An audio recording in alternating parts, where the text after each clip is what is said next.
Let me tell you something about the way power works in Washington. Most hearings are theater. Everyone knows it. The members know it, the witnesses know it, the cameras know it. Someone asks a pointed question, the witness deflects, both sides declare victory, and by Thursday, nobody remembers what was said. That's the machine. That's how it runs.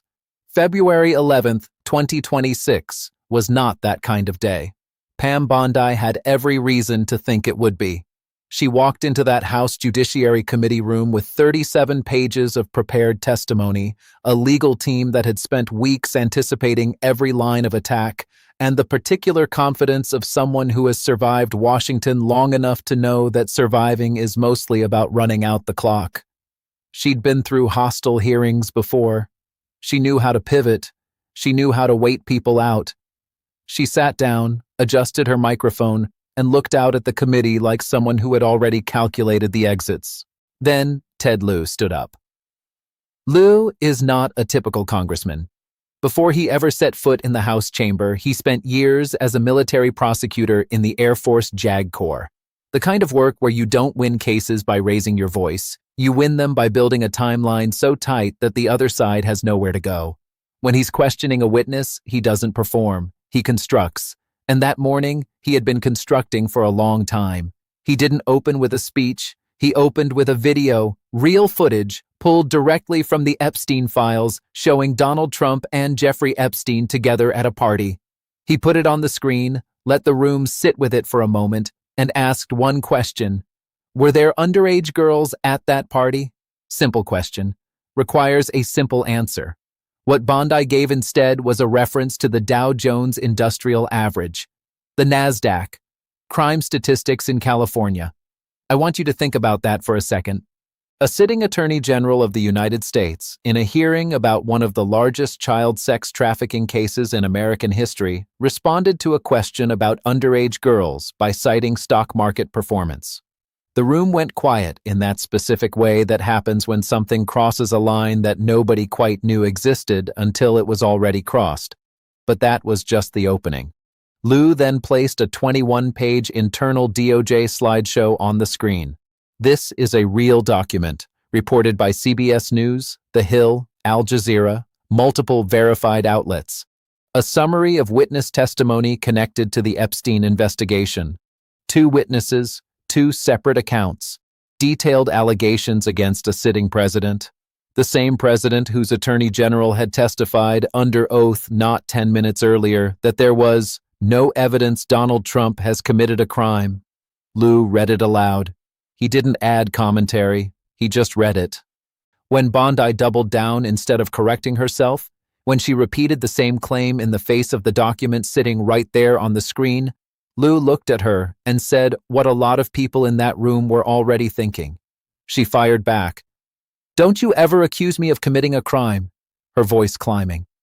Lieu didn't climb with her. He just said 3 words. Flat. Quiet. "Shame on you. Now, stay with me here, because this is where it gets deeper than most coverage went." In the days following the hearing, details began circulating among committee observers and sources familiar with the investigation that have not been independently verified, but that cannot be dismissed without examination. According to these accounts, committee investigators had spent weeks before the hearing analyzing financial records connected to individuals appearing in the Epstein documents. What they allegedly found was a pattern. Approximately $847,000 moved across 18 separate transactions over 11 months, each payment structured to fall just below the $10,000 federal reporting threshold. If you know anything about federal banking law, you know exactly what that pattern is called: structuring. It is not a technicality, it is a federal crime, and it exists precisely because people try to do exactly this. The routing numbers connected to these alleged transactions were reportedly flagged in an internal FBI report out of the Miami field office, a report filed by 2 agents who, according to the same unverified sources, are no longer with the Bureau. The account itself, the one the transfers allegedly originated from, was said to have been closed within 72 hours of being flagged in a suspicious activity report. None of this has been confirmed. All of it has been denied. But documents were entered into the congressional record that day that Bondi could not explain and chose not to address. Whether those documents contain the answers to these questions is something that future proceedings may eventually tell us. What happened next on the Republican side of the room was, in its own way, just as significant. Thomas Massie had been quiet for most of the hearing. When he finally leaned into his microphone, he wasn't interested in the Epstein files. He was interested in something smaller and more precise, a name, Les Wexner, a name that had been redacted from the publicly released documents. Bondi confirmed the redaction. Massie pointed out that the name had been quietly unredacted within 40 minutes of him raising it publicly. "Within 40 minutes of me catching you red-handed," he said. Bondi's response was not a legal argument. It was a personal attack. She called him a failed politician, a hypocrite, said he had Trump derangement syndrome. The attacks came quickly, the kind that arrive when someone has run out of room to maneuver and reaches for whatever's closest. Massie didn't react. He wrote something in his notebook. Then he looked up. "This cover-up spans decades," he said, "and you are responsible for this portion of it." He didn't ask another question. More than 1,000 survivors. Not one man held accountable. Lieu put that on the record before he sat down. Epstein should rot in hell.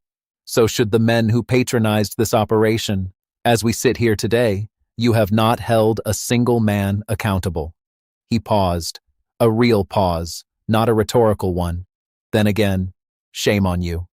The aftermath moved faster than most people expected. Within days, Lieu and Congressman Dan Goldman had sent a formal letter to Deputy Attorney General Todd Blanche calling for a special counsel investigation into Bondi for perjury. Not a press release. Not a social media post. A legal demand with statutory citations, citing specific statements made under oath and specific documents that contradict those statements. The House Oversight Committee voted to subpoena her for a second appearance. 5 Republicans voted yes. 5 members of her own party looked at what they'd seen and decided they couldn't just move on. That detail matters more than most of the day's headlines.